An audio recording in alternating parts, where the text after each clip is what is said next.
Qazaqstanyň Almaty şäherinde 30 çemesi kommunist jemlendi. Olar Orsiýety Qazaqstany we Belarusi birleşdirýän Ewraziýa ykdysady bileşigine goldaw bildirdiler.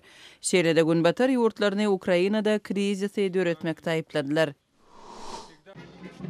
Orsiýetyň Ermenistandaky harby bazasynda Mikhail Kalashnikov'yň dünýäde ilkinji dikilen heýkeliniň açylyş dawraty geçirildi.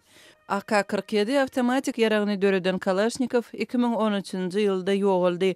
Oňa ýadygarlygy döretmek ideýasyny Sankt-Peterburgly ermeni biznesmeni öňe sürdi.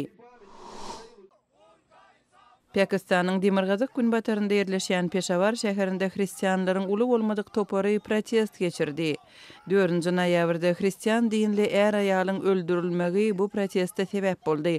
Helak bolan hristiýan maşgalasy Lahorda urulyp öldürildi. Olar Gurhana şek getirmekde guman edilipdi.